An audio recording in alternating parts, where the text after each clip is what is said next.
Hello and welcome. In the last lecture we covered selection. Last lecture में हमने basics of selection पढ़े थे कि सिलेक्शन होता क्या है, सिलेक्शन के टाइप्स कौन कौन से होते हैं, जैसे कि नेचुरल सिलेक्शन या आर्टिफिशियल सिलेक्शन, और अगर आर्टिफिशियल सिलेक्शन है तो वो किन किन तरीक़ों से काम करता है, जैसे कि स्टेबलाइजिंग सिलेक्शन, डिसरप्टिव सिलेक्शन या directional selection.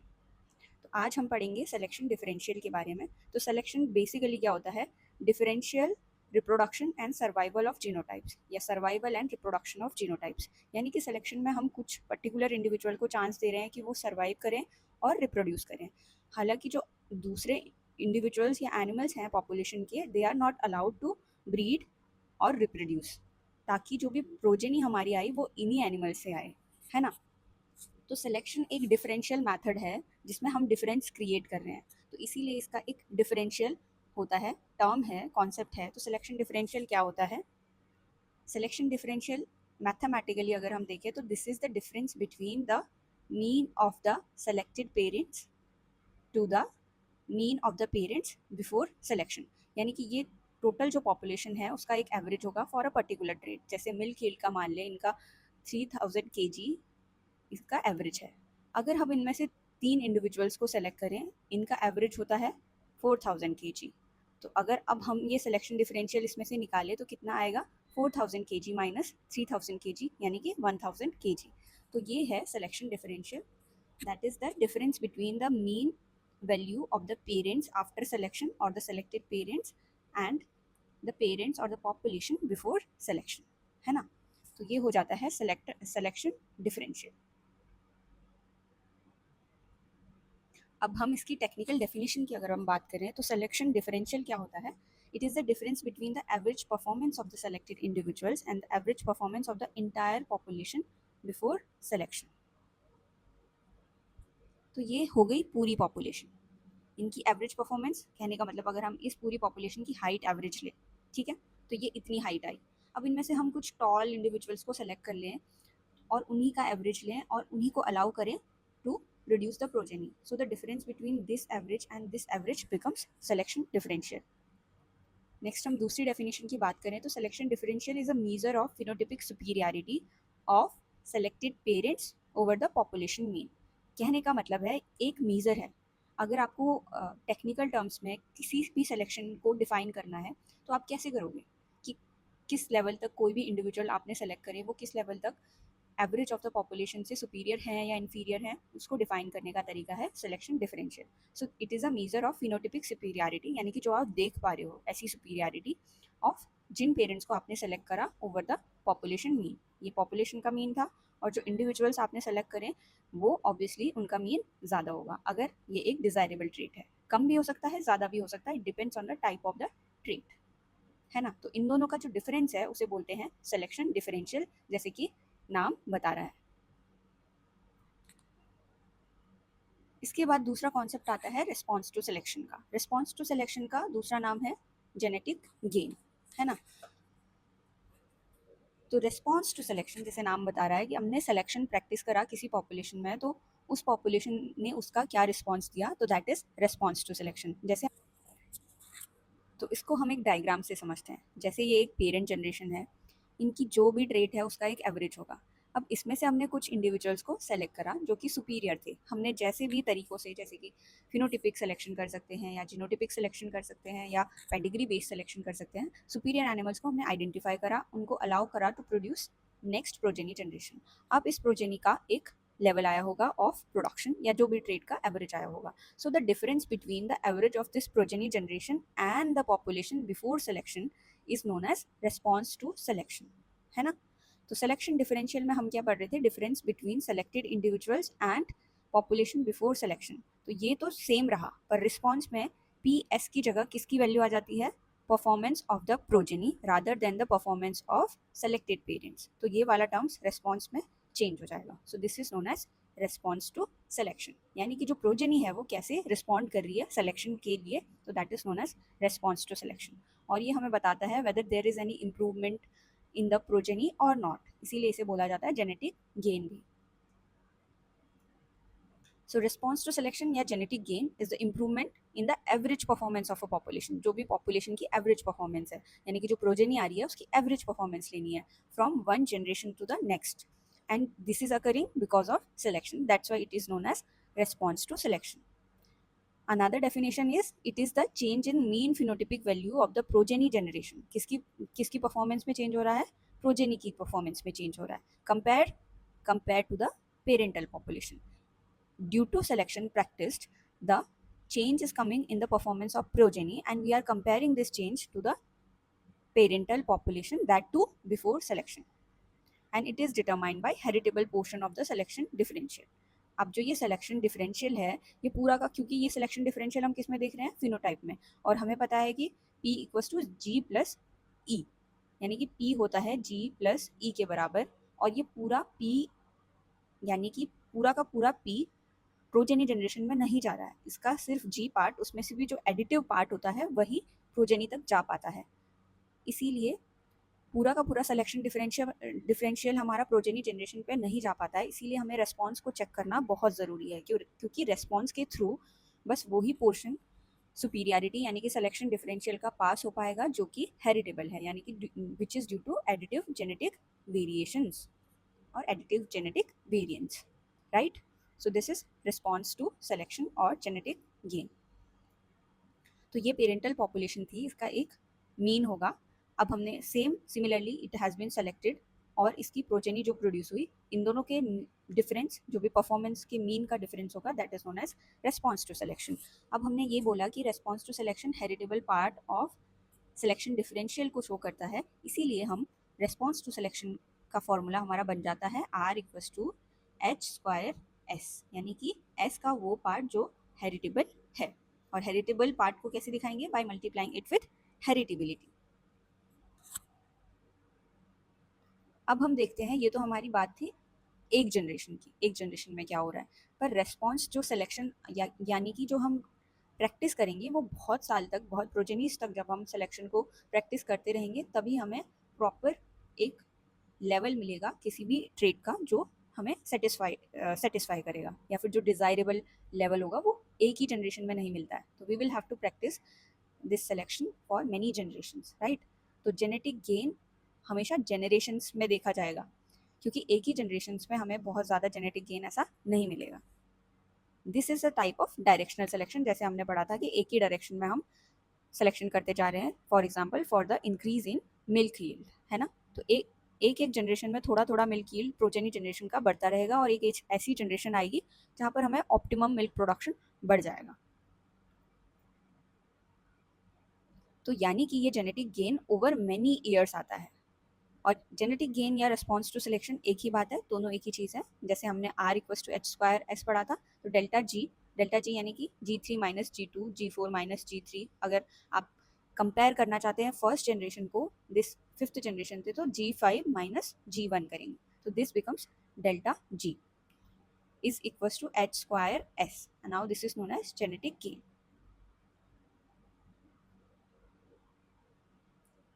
Now this genetic gain depends on two main things. अब ये तो आपका जनरेशन वाइज आ गया, सबसे इम्पॉर्टेंट बात एक जनरेशन पे। अगर हम बात करें, अगर कोई चाहता है कि उसे पता चले कि जेनेटिक गेन पर ईयर कितना हो रहा है, ये है पर जनरेशन, तो आपको ध्यान रखना पड़ेगा तब कि एक जनरेशन को आने में कितना टाइम लगा। तो to know the genetic gain per year, आपको ये genetic gain per generation divide करना पड़ेगा by the number of years for a required to get a generation for a particular animal, और ये हर एक एनिमल के लिए वेरी करेगी। जैसे पोल्ट्री में 1 से 2 साल में आ जाएगी जनरेशन, अभी हम पढ़ेंगे, उसको डिस्कस करेंगे बाद में, तो ये सब वेरी करता है। सो जेनेटिक गेन्स, अब ये इंपॉर्टेंट चीज़ें हैं कि ये क्वेश्चन भी आता है कि रेस्पॉन्स टू सिलेक्शन किन किन चीज़ों पर डिपेंड करता है। तो जेनेटिक गेन मेनली 2 फैक्टर्स या चीज़ों पर डिपेंड करता है, जैसे कि फॉर्मूला में भी हमने पढ़ा था R equals to H² S। तो पहला तो ये हेरिटेबिलिटी पे डिपेंड करेगा, दूसरा सिलेक्शन डिफरेंशियल पे डिपेंड करेगा। तो अगर सिलेक्शन डिफरेंशियल हाई है, इसका मतलब अगर हमने सुपीरियर एनिमल्स को चूज़ किया है तो जेनेटिक गेन भी हाई होगा, है ना। अगर डिफरेंस ज़्यादा है from the this population before selection to the population after selection, तो जेनेटिक गेन भी हमारा ज़्यादा होगा। दूसरा, अगर हम सिलेक्शन कर ही नहीं रहे हैं, हम सारे एनिमल्स जितने भी हैं सबको ही ब्रीड कर दे रहे हैं, तो कोई भी सिलेक्शन डिफरेंशियल तो होगा ही नहीं ना उस केस में, क्योंकि हम कोई भी सुपीरियर या इन्फीरियर एनिमल्स ऐसे क्लासीफाई ही नहीं कर रहे, तो उस टाइम पे एस इक्वस टू ज़ीरो हो जाएगा। तो एस इक्वस टू ज़ीरो हो जाएगा तो जेनेटिक गेन भी ज़ीरो हो जाएगा। तो ऐसा फार्मर जो अपने हर्ड में बिल्कुल भी एनिमल को कंपेयर ही नहीं करता, उनकी परफॉर्मेंस को चेक ही नहीं करता, और किसी भी बेसिस पर सुपीरियर एनिमल्स को सेलेक्ट करके ब्रीडिंग की प्रैक्टिस नहीं करता, तो उसके फार्म में जो जेनेटिक गेन ओवर जनरेशन होगा वो ज़ीरो ही रहेगा on an average. Next factor हमने देखा था जिसपे रिस्पॉन्स टू सिलेक्शन या जेनेटिक गेन डिपेंड करता है, वो है हेरिटेबिलिटी। तो हेरिटेबिलिटी की वैल्यू हमें पता है, heritability ranges from 0 to 1। 0 to 1 heritability की वैल्यू रेंज करती है। तो अगर हेरिटेबिलिटी ज़ीरो है, इसका मतलब रिस्पॉन्स टू सिलेक्शन भी कितना होगा, ज़ीरो होगा, है ना। तो यानी कि अगर इंडिविजुअल में जो भी चेंजेस आ रहे हैं इंडिविजुअल की परफॉर्मेंस में वन जनरेशन टू अनदर, वो किसकी वजह से है, वो इन्वायरमेंट की वजह से है, कि हमने उसकी डाइट अच्छी कर दी या उसको इन्वायरमेंट अच्छा दे दिया। जैसे गर्मी में अगर ठंडे एरियाज़ में या फिर एसी की हमने अरेंजमेंट कर दी तो उसकी परफॉर्मेंस बढ़ जाएगी। तो this was because of environment. तो अगर हेरिटेबिलिटी ज़ीरो है तो genetic gain non genetic factors की वजह से हो रहा है। और अगर हेरिटेबिलिटी 1 है तो जो भी डिफरेंसेस आएंगे एनिमल्स में from the parental to the progeny, अगर पेरेंटल जनरेशन का 2000 केजी लैक्टेशन था और प्रोजेनी का 3000 केजी हो गया, तो ये जो भी चेंज आया 1000 केजी का, वो किसकी वजह से है, बिकॉज ऑफ जेनेटिक्स। हावेवर ऐसा रियल लाइफ सिचुएशंस में या रियल कंडीशंस में ऐसा नहीं होता, हेरिटेबिलिटी ज़ीरो भी नहीं होती है और 1 भी नहीं होती है, इट रेंजेस बिटवीन 0 to 1। यानी कि जो भी चेंज आते हैं from one generation to another, it is because of genetics as well as environment. However, the changes that are transferring because of these genetics are permanent. यानी कि जो भी genetic changes जो transfer होंगे वो permanent होते हैं, और environment तो day to day basis पर change होता रहता है ना। So this is H square S, यानी कि response to selection और genetic gain depends on heritability as well as selection differential, right?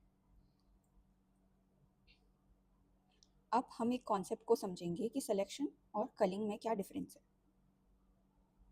तो जैसे कि नाम से ही पता चल रहा है, सिलेक्शन में हम बेसिकली देख रहे हैं सुपीरियर एनिमल्स को, बाकी पे हमने फोकस नहीं करना है। सिलेक्शन में हम सुपीरियर एनिमल को चूज़ कर रहे हैं। Why we are choosing superior animals, ताकि हम इन्हें ब्रीडिंग में यूज़ करें और जो हमारी प्रोजेनी आए वो भी सुपीरियर आए। और कलिंग में क्या होता है, जो भी एनिमल्स हैं वो किसी भी रीज़न से ऐसे हो सकते हैं कि they are not up to the mark और डिजीज्ड हैं या कुछ भी हैं, तो उन्हें हर्ड से हमें रिमूव करना है। तो that process of removing the inferior ones, मतलब एग्जैक्टली उल्टा है, इसमें सुपीरियर एनिमल सेलेक्ट कर रहे हैं और इसमें इन्फीरियर को रिमूव कर रहे हैं। अब इनको रिमूव करने से क्या होगा एग्जैक्टली, जो हर्ड होगा हमारा उसमें सुपीरियर एनिमल्स बढ़ेंगे कंपैरेटिवली सुपीरियर एनिमल्स, तो हर्ड की जो इकोनॉमी है वो बढ़ जाएगी। अब जैसे हमने रिस्पॉन्स टू सिलेक्शन और सिलेक्शन डिफरेंशियल के कॉन्सेप्ट पढ़ दिए हैं, तो इसका फ़ायदा क्या होता है कि हम एक जनरेशन से दूसरी जनरेशन की जो परफॉर्मेंस इंक्रीज होने वाली है due to selection, we can predict that performance, right. So this is the core idea कि जो ये selection differential response to selection, क्योंकि हमें आइडिया तो चाहिए ना, कोई भी ब्रीडिंग प्लान अगर हमें शुरू करना है, उसमें इन्वेस्ट करना है, तो हमें एक रफ आइडिया चाहिए कि अगर हम इस चीज़ में अपना मनी या फिर टाइम या फिर जो भी इन्वेस्ट करें तो हमें कितना फ़ायदा मिल सकता है because of this response to selection. So that prediction, it helps in the prediction of genetic gain of the progeny generation या फिर performance of the progeny using this genetic gain. तो फ्यूचर परफॉर्मेंस को जो भी breeder है वो predict कर पाएगा by the use of this genetic gain.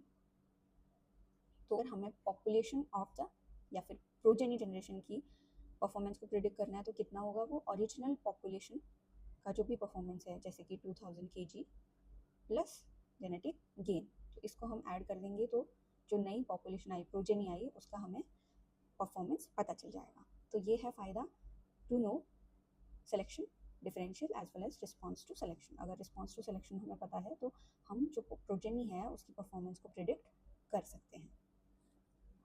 तो अब तक हमने पढ़ा सिलेक्शन डिफरेंशियल के बारे में। सिलेक्शन डिफरेंशियल हमें बताता है कि कोई भी सेलेक्टेड इंडिविजुअल्स हैं वो किसी भी पॉपुलेशन के एवरेज से कितने सुपीरियर हैं। पर selection differential full proof method नहीं है, इसमें कुछ प्रॉब्लम्स हैं। जैसे कि हमने क्या पढ़ा, सिलेक्शन डिफरेंशियल एक डिफरेंस है between the average of the population and selected animals, यानी कि जो भी जिस भी ट्रेड के लिए हम ये डिफरेंस निकाल रहे हैं उसी ट्रेड का यूनिट आ जाएगा। जैसे मिल्क या जिस भी चीज़ का है, बॉडी वेट का है, तो उसका यूनिट आ गया यहाँ पे, मिल्क वेट, मीट, राइट। पर अगर हमें पता करना है कि जो स्ट्रेंथ ऑफ सिलेक्शन है, स्ट्रेंथ मतलब कि हमने ज़्यादा सिलेक्शन अप्लाई करा, कम सिलेक्शन किया, अक्रॉस द ट्रेट अगर हमने जानना है, यानी कि बॉडी वेट का कंपेयर करना है मिल्क हील से, या फिर मिल्क हील का कंपेयर करना है किसी और ट्रेट से, तो हम ये कंपेयर नहीं कर पाएंगे क्योंकि units are not same. Similarly अगर हमें बॉडी वेट इन शीप का कंपेयर करना है गोट से, तो ये सब स्पीशीज़ वाइज इसमें वेरिएशन आती रहती है, तो ये भी नहीं हो पाता इससे। तो सिलेक्शन डिफरेंशियल में ये प्रॉब्लम है कि ये यूनिट डिपेंडेंट है, और अब हम इसमें डिफरेंट ट्रेड्स को इंडिपेंडेंटली कंपेयर नहीं कर पाते हैं, या डायरेक्टली हम इन ट्रेड्स को कंपेयर नहीं कर पाते हैं। This is the limitation of selection differential. तो इस प्रॉब्लम को सॉल्व करने के लिए हमें सिलेक्शन डिफरेंशियल को स्टैंडर्डाइज करना होता है। स्टैंडर्डाइजेशन कहने का मतलब इसको across all the traits similar हमें बनाना पड़ेगा, कि किसी भी ट्रेड्स पर आप अलग अलग सिलेक्शन डिफरेंशियल लगाएं तो वो सेम मीन करेगा। जैसे मैं अगर कहूँ 10 kg वेट पे है और 10 kg मिल्क पे है, तो वो सेम मीन नहीं करेगा। पर अगर हम सिलेक्शन डिफरेंशियल को स्टैंडर्डाइज कर दें और इसका जो भी वैल्यू आएगा वो across all the traits will mean the same thing, तो हम ट्रेड्स को कंपेयर कर सकते हैं, राइट। सो इस प्रॉब्लम को सॉल्व करने के लिए एक नया टर्म आया जिसे बोलते हैं सिलेक्शन इंटेंसिटी, यानी कि जब हम सिलेक्शन डिफरेंशियल को स्टैंडर्डाइज कर देते हैं। स्टैंडर्डाइज कहने का मतलब कोई भी चीज़ स्टैंडर्डाइज कब कहते हैं, जो जब उसे कोई भी मान ले, यानी कि that is applicable to all, right. तो जब हम सिलेक्शन डिफरेंशियल को स्टैंडर्डाइज कर देंगे तो this is known as standardize selection differential या फिर सिलेक्शन इंटेंसिटी। ओके, तो सिलेक्शन इंटेंसिटी का फॉर्मूला क्या है? I equals to S upon sigma भी, यानी कि आई मतलब intensity of selection depends on this selection differential divided by phenotypic standard deviation of that tree.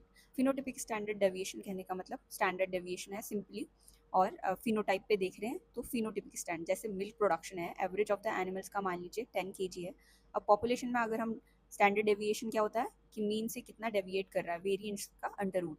तो मीन से अगर जो एनिमल्स हैं, जो सेलेक्टेड एनिमल्स हैं, उनका डेविएशन देखेंगे, उसे बोलेंगे स्टैंडर्ड डेविएशन। अब हम इस स्टैंडर्ड डेविएशन यानी कि जो मिल्क प्रोडक्शन में स्टैंडर्ड डेविएशन आ रहा है सेलेक्टेड इंडिविजुअल्स का फ्रॉम द पॉपुलेशन मीन, अगर हम इसको यहाँ पर पुट करेंगे और सिलेक्शन डिफरेंशियल को इससे डिवाइड करेंगे, तो this becomes a standardize selection differential. तो जो भी ये सिलेक्शन डिफरेंशियल आएगा, अब ये यूनिटलेस हो गया, क्योंकि जो यूनिट होगी मिल्क प्रोडक्शन की इधर भी, और ये जितना डेविएशन हो रहा होगा वो भी मिल्क प्रोडक्शन की सेम यूनिट्स, यानी कि litre litre it cancels out and it is a unitless term. अब जो सिलेक्शन डिफरेंशियल स्टैंडर्डाइज फॉर्म में आया, इसे बोलते हैं intensity of selection. Now this can be use to compare various strength of selection across all the traits, मतलब अलग अलग ट्रेड्स या अलग अलग पॉपुलेशन का अलग अलग टाइम पे सेम चीज़ को यूज़ करके हम इंटेंसिटी ऑफ सिलेक्शन या सिलेक्शन डिफरेंशियल निकाल सकते हैं। That is why selection intensity becomes very useful.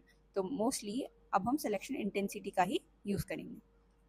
तो इसका कोई यूनिट नहीं होता। क्यों नहीं होता? क्योंकि सेम यूनिट है, फिनोटाइप जो भी ट्रेट रिकॉर्डेड है, और डेविएशन का भी सेम यूनिट है। फेयर कंपैरिजन का अलाउ करता है ये across traits, populations as well as species, ठीक है। और ये कंपेयर भी करा देता है हमें कि सिलेक्शन कितना स्ट्रिक्ट है या लूज सिलेक्शन है ना। अलग अलग पॉपुलेशंस में कितना जो भी सिलेक्शन का एक पर्टिकुलर वैल्यू आ जाएगा, उस वैल्यू से हम कंपेयर कर सकते हैं कि स्ट्रॉन्ग सिलेक्शन पुट किया गया है या वीक सिलेक्शन एक्ट कर रहा है। तो हमने पढ़ा कि I equals to S upon sigma P होता है, और यहाँ से हमारा आई एस क्या हो जाएगा, आई इंटू सिग्मा पी। तो इधर से हम सिलेक्शन डिफरेंशियल को इंटेंसिटी और फिनोटिपिक स्टैंडर्ड डेविएशन के फॉर्म में भी निकाल सकते हैं। जैसे हमें इंटेंसिटी की वैल्यू दी है न्यूमेरिकल्स में और फिनोटिपिक स्टैंडर्ड डेविएशन दिया है, और हमें ये कैलकुलेट करना है, तो हम इसे कैलकुलेट करेंगे यूजिंग दिस फॉर्मूला। तो सिलेक्शन डिफरेंशियल किस पे डिपेंड करता है? Intensity of selection and this sigma P. अब हमें पता है ब्रीडर्स इक्वेशन क्या होती थी, एच स्क्वायर एस। एस की वैल्यू यहाँ से हम आई इंटू सिग्मा पी पुट कर देंगे, और जब हमें डेल्टा जी यानी कि जेनेटिक गेन पर ईयर निकालना होता था, तो हम उसे किससे डिवाइड करते थे? जनरेशन इंटरवल से, क्योंकि अलग अलग स्पीशीज़ में जनरेशन इंटरवल अलग अलग होता है।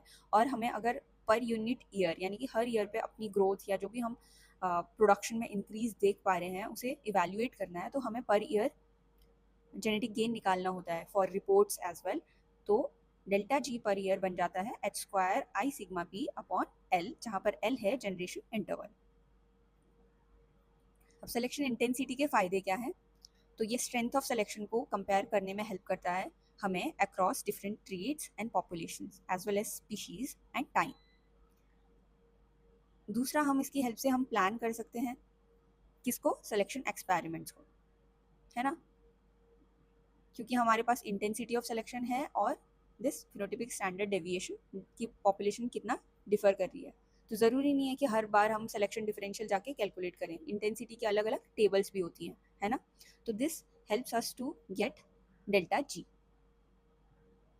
तो डेल्टा जी की बात करें तो बेसिकली डिपेंड करता है एच स्क्वायर एस, जो कि है I into sigma P and generation interval.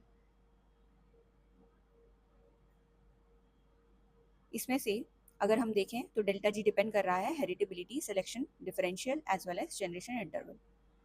तो using the simple mathematical idea, अगर हमें डेल्टा जी को बढ़ाना है तो एच स्क्वायर ज़्यादा होना चाहिए, एस भी ज़्यादा होना चाहिए, because this is directly proportional to S and H square, where S जो जनरेशन इंटरवल होना चाहिए वो कम होना चाहिए अगर हम डेल्टा जी यानी कि जेनेटिक गेन को बढ़ाना चाहते हैं।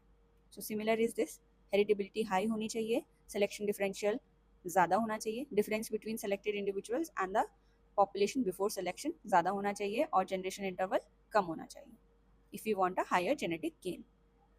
अब केसेस देखते हैं, हाई हेरिटेबिलिटी होने का मतलब क्या है। हाई हेरिटेबिलिटी जब भी हम कहते हैं तो trait mostly is controlled by genetics. तो जेनेटिक अगर हेरिटेबिलिटी हाई है तो जो जेनेटिक गेन हमारा होगा for that particular trait will also become high, because this delta G is directly proportional to H square. Second, अगर लो हेरिटेबिलिटी है मतलब ट्रेट मोस्टली इन्वायरमेंट से अफेक्टेड है, जेनेटिक्स का कम रोल है, तो even if I select best individuals, ज़रूरी नहीं है कि वो नेक्स्ट जनरेशन में भी बेस्ट ही परफॉर्म करे, क्योंकि वो जो परफॉर्मेंस इस एनिमल की आ रही थी वो बिकॉज ऑफ इन्वायरमेंट या कैसा फीड हम दे रहे हैं उसकी वजह से भी उस पर्टिकुलर टाइम पे हो सकती है। दूसरा, अगर हम हर्ड साइज की बात करें तो अगर बड़ा साइज का हर्ड है यानी कि लार्ज हर्ड है, तो हमारे पास चॉइस होगी कि हम इसमें से एनिमल्स को चूज़ कर सकें, जो भी हमारे डिज़ायरेबल एनिमल्स हैं, हम वैल्यूज़ को कैलकुलेट करके सुपीरियरिटी को आइडेंटिफाई करके एनिमल्स को सेलेक्ट कर सकते हैं। तो हमें बेस्ट इंडिविजुअल्स को सेलेक्ट करने का मौका मिलेगा लार्ज हर्ड में। तो जितनी पॉपुलेशन थी उसमें से हम we are able to select a lesser proportion of the population, और जो इंटेंसिटी है वो इसी पे डिपेंड करता है। Intensity is directly proportional to the number of individuals you are selecting. Like it means कि अगर पॉपुलेशन ज़्यादा है और उसमें से जितना प्रोपोर्शनेटली कम इंडिविजुअल्स को आप सेलेक्ट करोगे तो इंटेंसिटी बढ़ जाएगी। हावेवर अगर पॉपुलेशन बहुत लार्ज है और आप सारे ही एनिमल को सेलेक्ट कर ले रहे हैं तो भी इंटेंसिटी कम हो जाएगी। या फिर पॉपुलेशन स्मॉल है, स्मॉल पॉपुलेशन होने का मतलब क्या है, आपको ऑलरेडी पॉपुलेशन स्मॉल है, आपको नेक्स्ट जनरेशन के लिए कुछ तो एनिमल्स को मेंटेन करना ही पड़ेगा, so you are force to choose animals which are available. तो आपको पता ही है सिलेक्शन डिफरेंशियल कम हो जाएगा, क्योंकि इन सेलेक्टेड इंडिविजुअल्स का एवरेज भी पॉपुलेशन के बराबर ही ऑलमोस्ट आ जाएगा। Also intensity of selection depends on the number of individual you are selecting from the population you are given. तो अगर इंडिविजुअल सेलेक्टेड कम से कम होंगे from the proportionately to the पॉपुलेशन कितनी बड़ी है तो इंटेंसिटी ज़्यादा हो जाती है। तो इस केस में स्मॉल हर्ड साइज में सिलेक्शन डिफरेंशियल कम हो जाएगा। तीसरा फैक्टर जिस पे डिपेंड करता है सिलेक्शन डिफरेंशियल या इंटेंसिटी ऑफ सिलेक्शन, ये है reproductive rate and selection differential, right. अगर किसी एनिमल का रिप्रोडक्टिव रेट बहुत स्लो है, यानी कि इसका जो प्रोजेनी आने वाली है उसका नंबर ही कम है, अगेन ये directly translates into heard size, तो बहुत कम ऑफस्प्रिंग को ये एनिमल प्रोड्यूस कर रहा है, तो नेक्स्ट प्रोजेनी में जो नंबर ऑफ इंडिविजुअल्स आपको अवेलेबल हैं फॉर सिलेक्शन अगेन डिक्रीजेस, तो again selection differential will decrease as well as delta G इनमें कम होगा। दूसरा, वो एनिमल्स जो कि हाईली प्रोलिफिक एनिमल्स होते हैं, यानी कि large number of progeny, litre size ज़्यादा होता है जिनका, तो वो ज़्यादा नंबर ऑफ ऑफस्प्रिंग को बियर कर पाते हैं in unit time. Same time पे अगर हम कंपेयर करें तो पिग का लिटर साइज 8 to 12 होगा और इनका इवन इसके डबल द पीरियड में 1 या मैक्स 2 1। ओके, तो हमें यहाँ पे चॉइस है कि among all these piglets we can select the best animals. इसमें से जो भी पिगलेट्स बेस्ट परफॉर्मिंग पिगलेट्स होंगे, जिनका साइज़ ज़्यादा होगा, डिजीज़ रेजिस्टेंस होंगे, उनको हम सेलेक्ट कर सकते हैं। तो we will have a choice कि हमें किस एनिमल को सेलेक्ट करना है। तो reproductive rate again determines the delta G, और ज़्यादा high reproductive high prolific animals में डेल्टा जी ज़्यादा होता है compare to less prolific animals like cattle and buffalo. Okay, इसके साथ एग्जाम्पल आ जाएगा पोल्ट्री का। नेक्स्ट हम बात कर रहे थे जनरेशन इंटरवल की। हमने देखा था कि जो डेल्टा जी है वो डिपेंड करता है हेरिटेबिलिटी पे, आई पे, सिग्मा पी और एल पे। इन तीनों की हम बात कर चुके, अब हम आते हैं एल पे, जो कि है जनरेशन इंटरवल। बहुत इंपॉर्टेंट है। जनरेशन इंटरवल आखिर होता क्या है? It is the time gap between two generations. Like ये पेरेंट है और इसका जब प्रोजेनी जनरेशन आ रही है तो इसमें कितना टाइम लग रहा है। Okay, from the birth of this animal to the birth of this animal. Also तभी ये जनरेशन इंटरवल माना जाएगा जब इसका जो ये काफ बॉर्न हुआ है ये एक्चुअली अपनी प्रोजेनी को प्रोड्यूस करता है। सो generation interval simply means the time gap between two generation, or more precisely average age of parents when their offspring those are actually going to reproduce are born। ठीक है, it is the time gap between इस animal की birth और इसके progeny की birth, और वो progeny जो एक्चुअली नेक्स्ट जनरेशन को प्रोड्यूस करने वाली है, right. So this becomes generation interval. अब ये जनरेशन इंटरवल जो है वो स्पीशीज टू स्पीशीज चेंज करेगा और ब्रीडिंग प्रैक्टिसेस पे भी चेंज करता है। ओके, तो शॉर्टर जनरेशन इंटरवल होगा तो फास्टर जेनेटिक गेन होगा, क्योंकि delta G is inversely proportional to generation interval, right.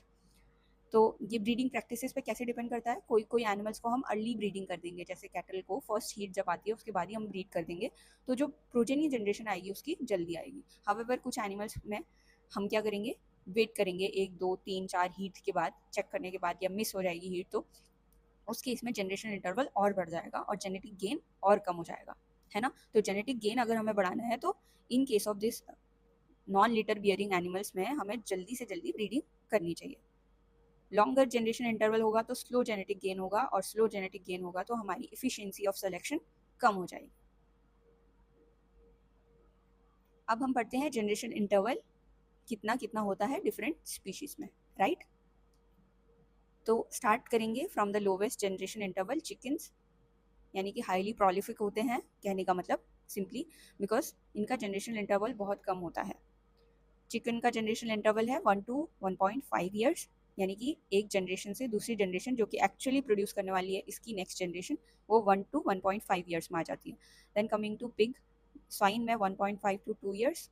उसके बाद sheep and goat almost same 3 to 4 years। then dairy and beef cattle 4 to 5 years, around 4 to 5 years। and horses का होता है 8 to 12 years। this buffalo also around 5 to 6 years, थोड़ा ज़्यादा 5 to 7 years you can say। उसके बाद horses से भी ज़्यादा फिर अलग अलग एनिमल्स आ जाएंगे, elephant, camel, all these wild animals जिनका जनरेशन इंटरवल और भी कम होता है। तो हमें ये चीज़ें ध्यान रखनी है। कभी कभी क्वेश्चन में बस आपको कैटल का पूछ देगा और पूछेगा कि बताइए कि डेल्टा जी पर ईयर क्या होगा, तो आपको ये ध्यान होना चाहिए कि generation interval in case of cattle and buffalo कितना होता है। Cattle specifically 4 to 5 years and buffalo 5 to 7 years और 5 to 6 years, राइट। तो ये है जनरेशन इंटरवल। जैसे जैसे जनरेशन इंटरवल बढ़ता जाएगा जेनेटिक गेन कम होता जाएगा पर ईयर। नेक्स्ट आते हैं हम कॉन्सेप्ट में, जो है एक्यूरेसी ऑफ सिलेक्शन। नाम से पता चल रहा है एक्यूरेसी मतलब कितना सही तरीके से आप सिलेक्शन कर पा रहे हैं। सिलेक्शन कहने का मतलब हम क्या कर रहे हैं, सिलेक्शन में जेनेटिकली सुपीरियर एनिमल्स को सेलेक्ट कर रहे हैं, ब्रीड कर रहे हैं उन्हें टू प्रोड्यूस प्रोजेनी जनरेशन। अब हमारा ये जो सिलेक्शन मैथड कितना एक्यूरेट था वो डिपेंड करता है कि हमने कितनी एक्यूरेसी से जेनेटिकली गुड एनिमल को सेलेक्ट किया, राइट। तो accuracy of selection means how correctly we were able to choose animals that were truly superior. ऐसा नहीं कि हमने बस फिनोटाइप को देख के या उस टाइम पे पर्टिकुलरली कोई एनिमल कितना अच्छा मिल्क प्रोड्यूस कर रहा था या जो भी परफॉर्मेंस थी उसके बेसिस पर हमने रैंडमली सेलेक्ट कर लिया। कभी कभी ऐसा भी हो सकता है, तो उसमें एक्यूरेसी ऑफ सिलेक्शन डिक्रीज हो जाएगी।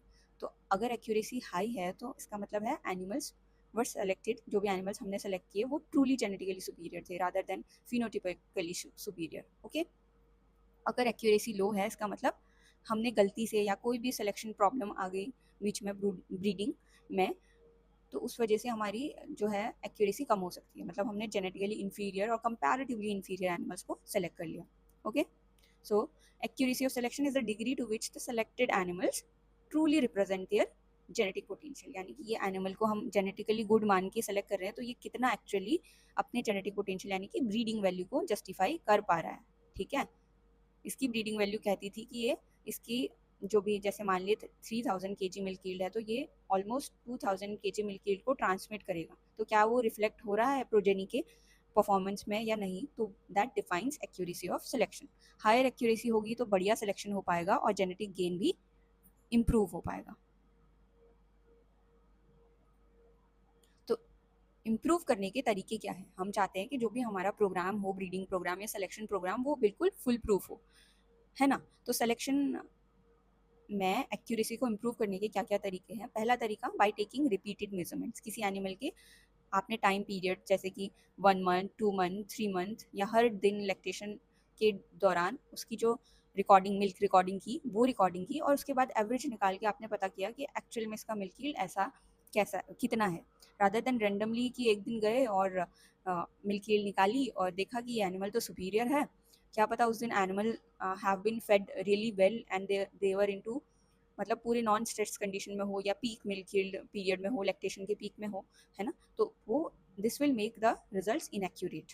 तो रिपीटेड रिकॉर्ड्स लेने हैं किसी भी मेजरमेंट के, क्योंकि बेसिकली तो हम फिनोटाइप पे ही सेलेक्ट करेंगे because this is the most easiest method. However अभी जीनोमिक सिलेक्शन वगैरह एडवांस्ड मैथड आ चुकी हैं, पर still we have to take these measurements, repeated measurements. Okay, next is correlated traits से हम सिलेक्शन कर सकते हैं, क्योंकि बहुत सारे ट्रेट्स ऐसे होते हैं जिनको मीज़र करना बहुत प्रॉब्लमेटिक होता है। ओके, और it is very tedious to measure them. तो उनसे जो भी कोरिलेटेड ट्रेट्स हैं उन्हें हम सेलेक्ट कर सकते हैं। ओके, जैसे बॉडी कंडीशन स्कोरिंग वगैरह, कोई भी घोड़ा कितना फास्ट रन करता होगा based on the diameter of their shanks, जितने पतले शैंक्स होंगे या हूफ के बेसिस पर हम सेलेक्ट करते हैं। तो these are correlated traits which are basically easy to measure but are related to more important economic traits, right? तीसरा है by using information from relatives, जैसे कि siblings और progeny। जैसे हमने इन केस ऑफ कैटल पढ़ा कि जनरेशन इंटरवल बहुत ज़्यादा है और जो हर्ड साइज़ है वो भी बहुत कम है, तो इस केस में एक्यूरेसी डिक्रीज हो जाती है। अब हम इसमें मल्टीपल रिकॉर्ड्स लेने के लिए क्या कर सकते हैं, इनके जो सिबलिंग्स हैं या एंसेस्टर्स हैं या प्रोजेनी हैं उनकी रिकॉर्ड ले लेते हैं। Okay, so this improves the accuracy because the number of records, basically the same idea, we have to increase the number of records in less time, right? इसके बाद हम नेक्स्ट आते हैं in the concept of realized heritability. Heritability हमें पता है, heritability क्या होती है, VA upon VP, the proportion of phenotypic variance in a population that is due to additive genetic variance, right? मतलब किसी भी पॉपुलेशन में जो भी फिनोटिपिक वेरिएंस हमें दिख रहा है, मिल्क यील्ड में जो भी डिफरेंस दिख रहा है, उसका कितना portion because of additive genetic variance है, तो दैट बिकम्स हेरिटेबिलिटी। अब ये हेरिटेबिलिटी तो हमने एक पॉपुलेशन के उसी टाइम इमीडिएट रिकॉर्ड्स या फिर फिनोटाइप को देख के आइडेंटिफाई कर ली, विच मे बी ट्रू और नॉट। अब दूसरा कॉन्सेप्ट है मोर एक्यूरेट हेरिटेबिलिटी, जिसे बोलते हैं रियलाइज्ड हेरिटेबिलिटी। तो रियलाइज्ड हेरिटेबिलिटी क्या होती है, ऐसी हेरिटेबिलिटी जो सिलेक्शन एक्सपेरिमेंट से निकाली गई हो, यानी कि वो एक्चुअली रियलाइज हुई है पॉपुलेशन में, हमने उसे पॉपुलेशन में एक्चुअली होते हुए देखा है। ओके, तो रियलाइज हेरिटेबिलिटी निकालने के लिए हमें क्या करना है, सबसे पहले एनिमल्स को सेलेक्ट करना है। सुपीरियर एनिमल्स को हम सेलेक्ट करेंगे, we will allow them to breed and produce progeny. अब इस प्रोजेनी का जब भी हम क्या लेंगे, रिकॉर्ड लेंगे, ठीक है। तो हमें क्या दिखेगा, यहाँ पे हमने देखा दिस इज सिलेक्शन डिफरेंशियल, यहाँ पे आएगी प्रोजेनी और यहाँ से हम देखेंगे रेस्पॉन्स, राइट। तो ये प्रोजेनी जनरेशन है, ये population before selection, so this difference becomes actually the response to selection. अब ये रिस्पॉन्स टू सिलेक्शन जैसे डेल्टा जी हमें मिल गया और हमें पता है कि delta G is equal to H square multiplied by S, यानी कि सिलेक्शन डिफरेंशियल का हेरिटेबल पोर्शन। तो यहाँ से हेरिटेबिलिटी हमारा निकल जाएगा genetic gain divided by this selection differential, phenotypic selection differential. Okay, so this is delta G actually.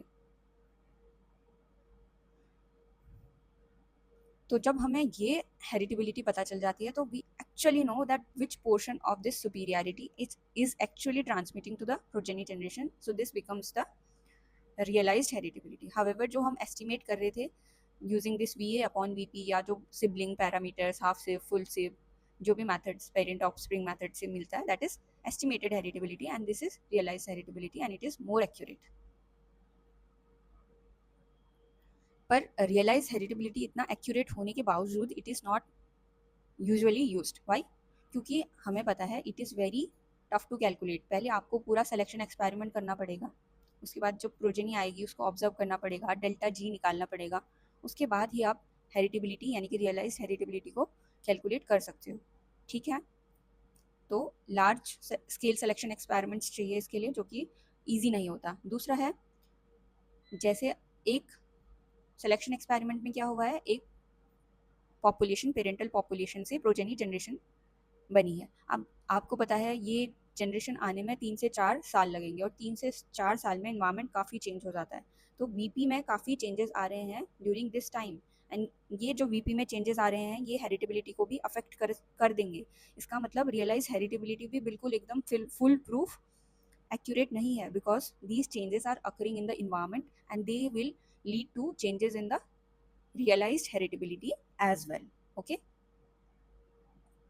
तो अगर हमें, जब तक हमारे पास प्रॉपर कंट्रोल ग्रुप नहीं है, कंट्रोल ग्रुप मतलब पूरा जिसमें कुछ भी इन्वायरमेंट चेंज नहीं हो रहा है ना, एग्जैक्टली सेम जैसे मोनोजाइगोटिक ट्विंस है, कंट्रोल ग्रुप कंट्रोल इन्वायरमेंट में हम रखते हैं, तो तब तक हम ये नहीं कह सकते कि realize heritability is actually very accurate. ठीक है, तो ये प्रॉब्लम्स हैं विद रियलाइज हेरिटेबिलिटी, पर हमें ये पता होना चाहिए कि रियलाइज हेरिटेबिलिटी ज़्यादा एक्यूरेट होती है, because it is obtained after undergoing a true selection experiment, right? तो हमने इस सिलेक्शन की सीरीज में पढ़ा अबाउट सिलेक्शन। तो सिलेक्शन क्या होता था? It is the process of choosing superior individual from a population, या it is a differential survival and reproduction of genotypes. Differential, इन ये एनिमल्स को हम डिफरेंशियली सर्वाइव और रिप्रोड्यूस करने का चांस दे रहे हैं, और इनके अंदर कुछ ना कुछ जीनोटाइप होंगे। सो this becomes differential survival and reproduction of genotype, the most important definition for selection. दूसरा है सिलेक्शन डिफरेंशियल। सिलेक्शन डिफरेंशियल जैसे कि नाम ही बोलता है, it is the difference between the average performance of the selected individual and the average performance of the population before selection. So this is selection differential. तीसरा, जब हमने सिलेक्शन भी कर लिया, सिलेक्शन डिफरेंशियल भी पता कर लिया, तो हमारे पास आएगा नेक्स्ट प्रोजेनी में रिस्पॉन्स टू सिलेक्शन, जिसे जेनेटिक गेन भी कहते हैं, राइट? सिलेक्शन डिफरेंशियल को रीच भी कहते हैं, and this is also known as genetic gain. तो रिस्पॉन्स टू सिलेक्शन क्या है? एक जनरेशन से दूसरे जनरेशन में बिकॉज ऑफ सिलेक्शन जो इंप्रूवमेंट आया है, that is known as response to selection. और इसका फॉर्मूला हम क्या यूज करते थे? प्रोजेनी का performance minus performance of the individuals before selection, या H²S, राइट?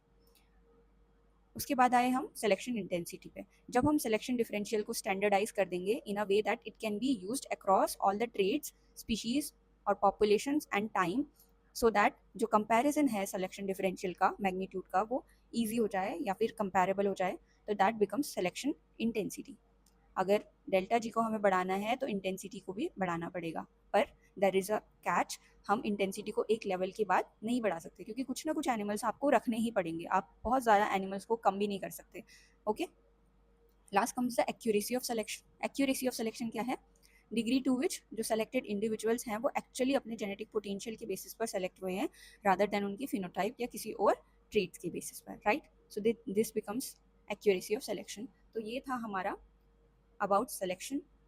इस लेक्चर में या इस सीरीज़ में हमने पढ़ा था about selection, selection differential, response to selection, genetic gain. Then we also discussed about types of selection. genetic gain के बाद हम आए थे generation interval में, कौन कौन से ऐसे factors हैं जो intensity of selection को अफेक्ट करते हैं, कौन से ऐसे फैक्टर्स हैं जो जनरेशन इंटरवल को सिलेक्ट करते हैं, एनिमल का herd size, reproductive rate, heritability क्या किसी ट्रेट की कैसे अफेक्ट करेगी किसी भी सिलेक्शन की रिजल्ट को। उसके बाद हमने रियलाइज्ड हेरिटेबिलिटी के बारे में भी पढ़ा था कि कैसे ये डिफरेंट होती है फ्रॉम एस्टिमेटेड हेरिटेबिलिटी, और क्यों इसको कैलकुलेट करना टफ है। So this was about key concepts in the selection. We will meet in the next lecture and we will continue this series of selection or animal breeding. Thank you for a patient listening. See you in the next lecture.